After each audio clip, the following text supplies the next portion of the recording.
경제 문제인가 정치 문제인가 이런 주제로 잡았습니다.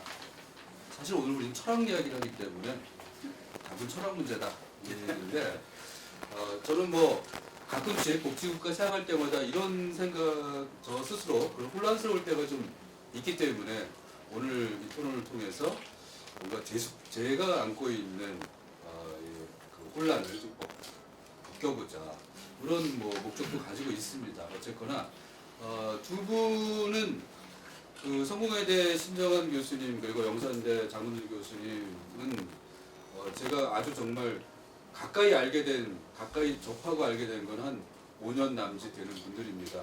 그때만 해도 40대였기 때문에 소장학자라는 이름을 들을 수 있는 분들이었는데 이제는 우리 사회에 중진학자라고 그렇게 되신 분들입니다. 원로까지는 아직 아닌 것 같고요.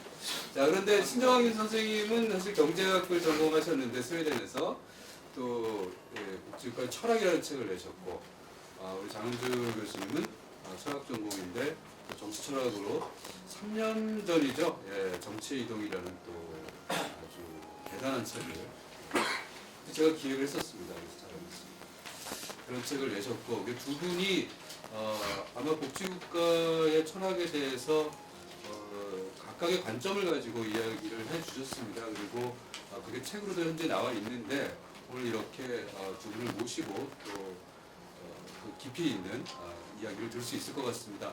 먼저 신정환 선생님 모시고 발표 듣겠습니다. 큰 박수를 맞아주십시오. 제가 재작년에 복지국가의 철학이라는 책을 썼어요.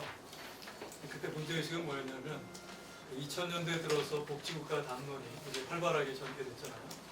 역대 정부들도 다 나름대로 복지국가 담론이 있었고 정당들, 시민운동단체들에서 이러저러한 담론들을 만들었는데 그 철학적 논의가 바탕에 깔려있는 담론이 사실 별로 없었어요. 복지국가 문제는 철학적 담론의 지원을 반드시 필요로 한다 이런 생각이 들었어요. 가장 기본적인 문제, 우리가 도대체 왜 복지국가를 필요로 하느냐.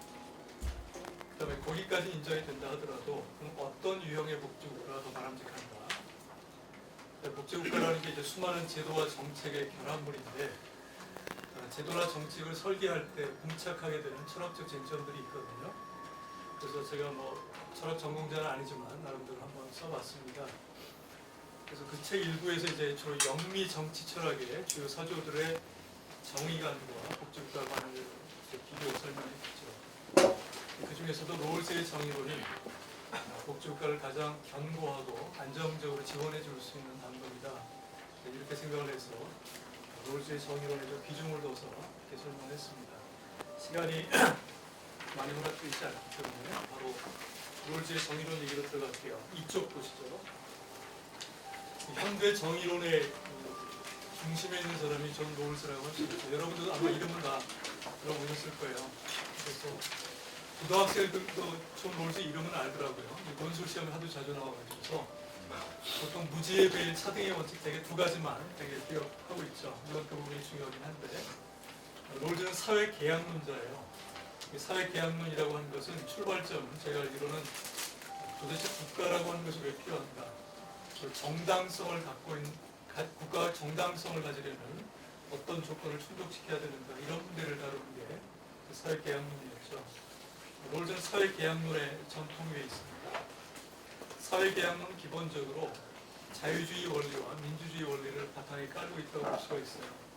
왜냐하면 계약에 참여하는 주체들이 강제에 의해서가 아니라 자발적 의사의 기초에서 계약에 참여하고 자기 이익에 대한 고려의 기초에서 주장을 전개하고 계약을 한다는 것은 합의를 하는 거잖아요. 민주적 합의를 필요로 하는 거죠. 그래서 자유주의 원리와 민주주의 원리를 기본적으로 깔고 있습니다.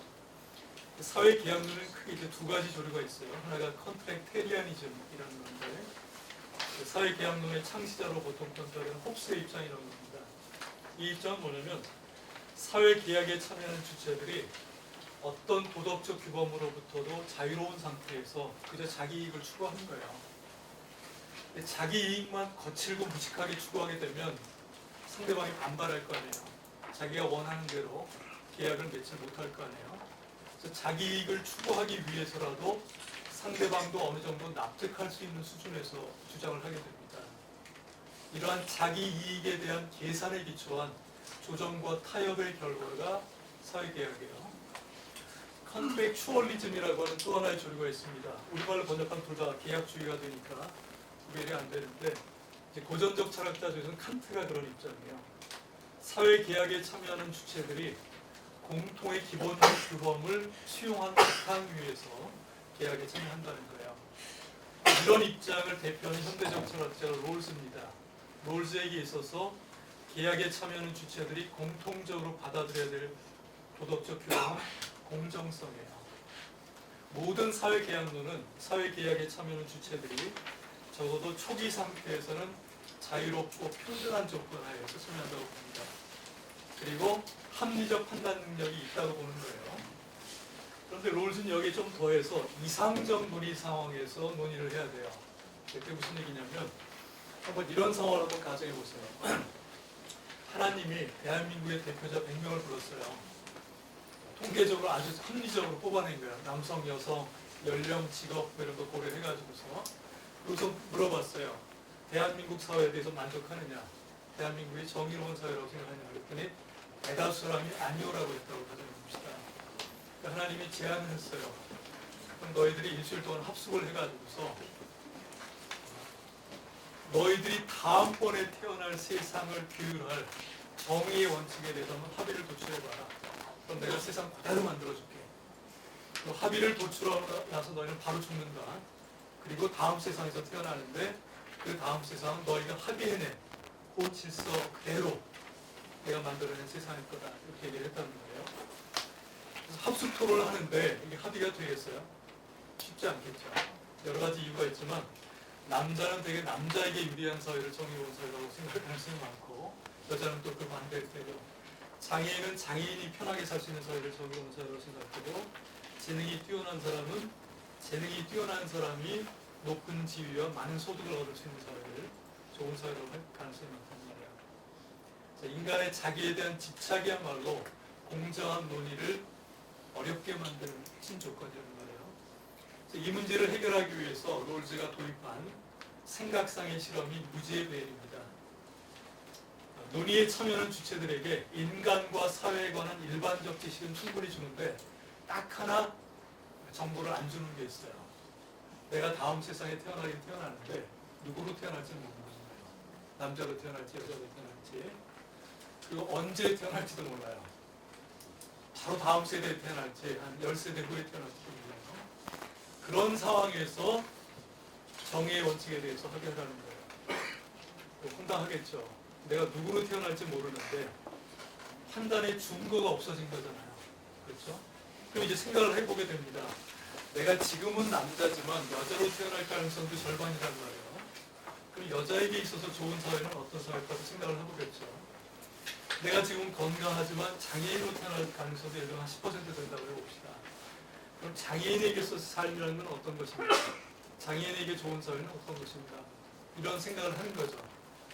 즉 내가 누구로 태어날지 모른다는 것은 내가 누구로도 태어날 수 있다는 얘기고, 모든 사람의 입장을 나름대로 두루 균형 잡게 고려해서 좋은 사회에 대해서 얘기를 할 거라는 거죠.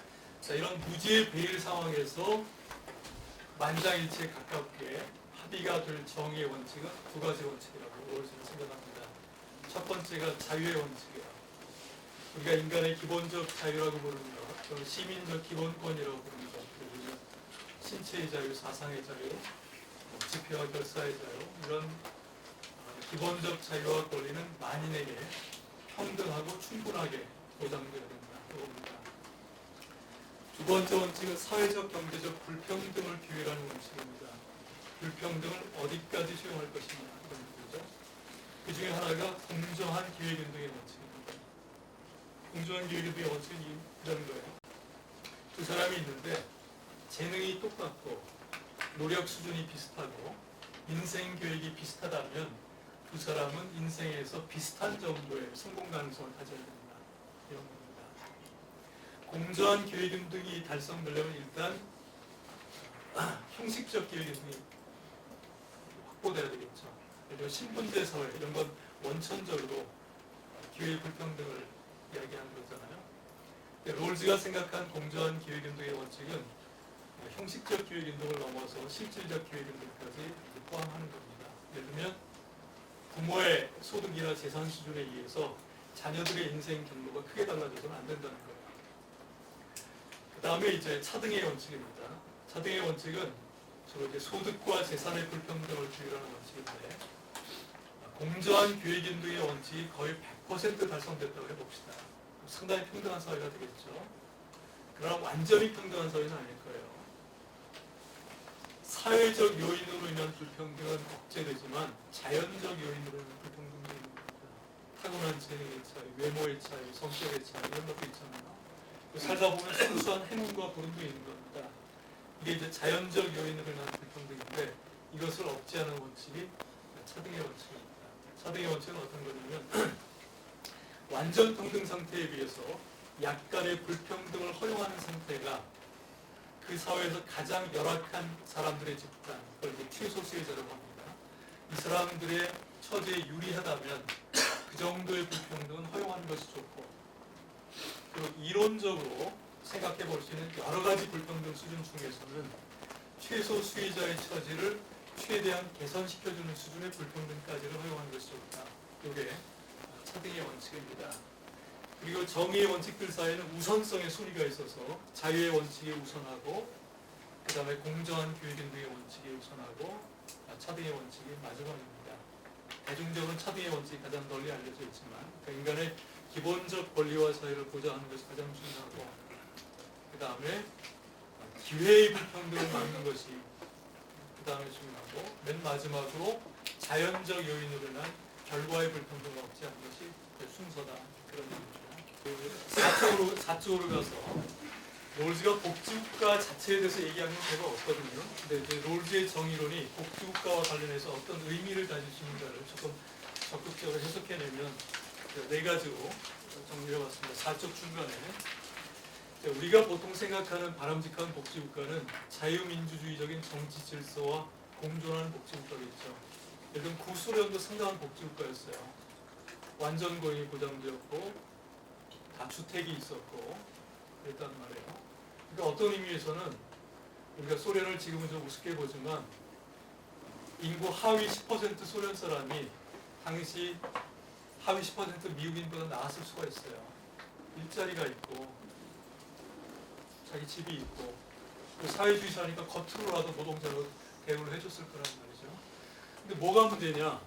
뭐 경제적으로 비효율적인 것도 문제지만 롤즈적 관점에서 보면 자유의 원칙에 위배되는 사회죠.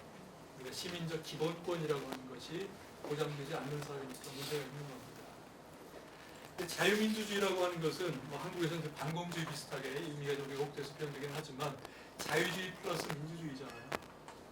그 다음에 이제 그 복지국가라는 것은 사회 보장의 원리라고 얘기할 수가 있고 롤즈의 정의로는 자유주의, 민주주의, 사회 보장의 원리를 다 포괄하고 있다는 것입니다.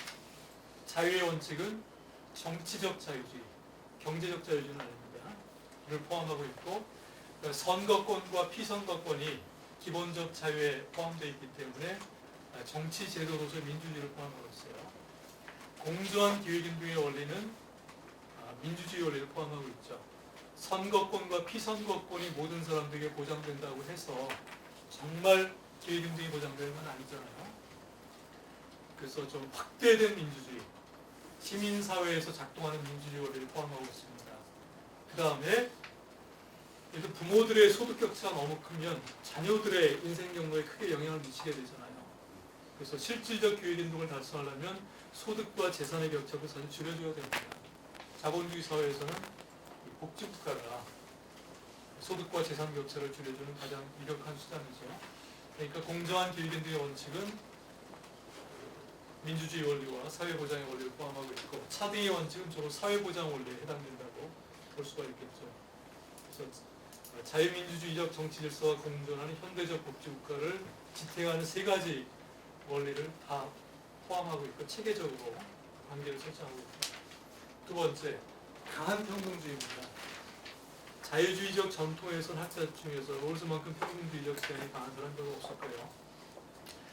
보통 롤즈의 평등주의는 차등의 원칙만을 되게 생각하기 쉬운데 공정한 교육인등의 원칙도 아주 강력한 평등주의적 함의를 가지고 있고 사실은 자유의 원칙도 그렇습니다. 롤즈가 어떤 얘기를 했냐면 자유와 자유의 가치를 구분했어요. 자유의 가치라는 건 뭐냐면 형식적으로 부여된 자유를 활용해서 자기의 이익을 실제로 증진시킬 수 있는 가능성의 크기가 자유의 가치예요. 근데 두 사람이 있는데 둘 다 법적인 기본권은 완전히 보장되어 있다 하더라도 한 사람은 소득이 높고 사회적 지위가 높고 다른 사람은 그렇지 않다면 전자가 자유를 활용해서 자기 이익을 실현시킬 가능성이 크다는 겁니다. 그래서 롤즈는 자유의 원칙이 제대로 구현되려면 정치적 자유의 공정한 가치가 보장되어야 된다고 얘기를 했어요. 예를 들면 부유한 사람이라고 해서 가난한 사람보다 선거에 더 영향력을 행사할 수 있어서는 안 된다는 겁니다. 그 다음에 권력을 가진 지위에 접근할 가능성이 부유한 사람이 더 커서는 안 된다는 겁니다. 그러니까 자유의 원칙도 상당한 정도의 사회경제적 평등을 필요로 하는 원칙이다. 이렇게 얘기할 수 있을 것 같습니다. 그 다음 우리가 복지국가를 정당화할 때 그 윤리적 기초 또는 논리적 기초는 이타주의나 원정주의가 아니라는 거예요. 공정성과 합리성이라는 겁니다. 자, 이런 걸 한번 생각해보죠. 백분 토론에서 복지국가 발전을 위해서 증세를 할 것이냐 말 것이냐 이걸 가지고 논쟁을 해보세요. 증세를 주장하는 사람이 반대하는 사람에게 비판하기를 너는 피도 눈물도 없느냐, 예수님은 내 이웃을 내 몸과 같이 사랑하라고 하셨고 부처님은 중생이 아프니 내가 아프다고 했는데 너는 왜 이렇게 이기적이냐, 인간이 그렇게 살면 안 된다. 이게 충분히 설득력이 없다고요. 그렇죠. 그러는 너는 얘기 바로 나와요. 그런데 최소한 공정한 입장에서 문제를 바라보자. 그리고 합리적으로 생각해보자. 이건 말이 되잖아요. 근데 증세에 반대하는 사람이 반대하는 이유는 딱 하나예요. 사실은 이런 상황에서 자기가 부자기 때문에 반대해요. 부자고 건강하고 자기 공부를 잘하기 때문에 복지국가 발전에 자기에게 도움은 안 될 것 같고 돈은 많이 뜯어갈 것 같다는 말이에요. 근데 백분 토론에서 부자인 나의 이익에 위배되기 때문에 반대하다 이렇게 얘기 못하잖아요. 공론의 룰이라는 게 있습니다. 개인적 이해관계와 관심으로 좀 벗어나서 보편 타당한 관점에서 문제를 봐야 되는 거거든요. 보편 타당한 관점이 롤즈의 관점에서는 공정성이에요. 네가 지금은 우연히 부자이지만 네 재산이 3대 4대까지 가리란 보장이 어디 있느냐. 네 증손자가 심각한 장애인으로 태어났다고 해보자. 그 장애인에게 아무런 사회적 지원이 없는 사회와 그 장애인도 꽤 괜찮은 삶을 살 수 있는 사회 중에서 어떤 것이 너의 이익에 더 부합되겠는가. 네가 만약 손자와 증손자에게 관심이 있는 존재라면. 그래서 롤즈의 입장에서 보면 우리가 자기의 특수한 조건으로부터 벗어나서 역지사지하는 관점에서 문제를 바라본다면 우리는 상당 정도 평등주의자가 될 수밖에 없다는 겁니다. 이게 논리적 귀결이라는 거예요. 그래서 롤즈의 시각을 받아들인다면 복지국가에 논리적으로 반대하기가 쉽지 않아요. 지지하기는 비교적 쉽고. 그 다음에 이제 롤즈의 책이 정의론이잖아요. 근데 정의라는 가치는 선이나 덕이나 박애와 같은 가치와 비교해 볼 때 사회의 기본 제도를 규율하는 가장 기본적인 가치입니다. 모든 나라의 법은 그 나라가 그래도 정상적인 국가라면 그 사회의 지배적 정의권을 받습니다. 그리고 롤즈의 정의로는 복지국가를 정의 관점에서 정당할 수 있다는 거예요. 그 얘기는 뭐냐? 복지국가를 상당히 강력하게 지지할 수 있다는 겁니다. 즉 자본주의 사회에서 복지국가를 건설한다는 것은 정의라는 기본 가치가 이미 달성되고 난 후에 더 아름다운 가치, 박애니, 연대니 이런 걸 추구하려는 일이 아니라 바로 가장 기본적 가치인 정의에 다가가기 위한 일이다. 이렇게 얘기를 할 수 있다는 겁니다. 네, 여기까지. 네, 일단 뭐 좋은 발표 해주셨습니다. 제가 사실 두 분 이야기에서 가장 궁금한 거는 우리가 복지 얘기하면 평등 이야기 참 많이 나오는데 곧 발표하시겠지만 장훈 교수님도 정의 문제를 얘기를 했습니다. 신정환 교수님도 마지막에 정의에 대해서 다시 한번 이야기하셨는데 이 부분은 조금 더 여러분들이 들으신 분들도 좀 관심을 가지고 나중에 토론에 함께 참여해서 왜 또 정의의 문제인지 이런 것도 한번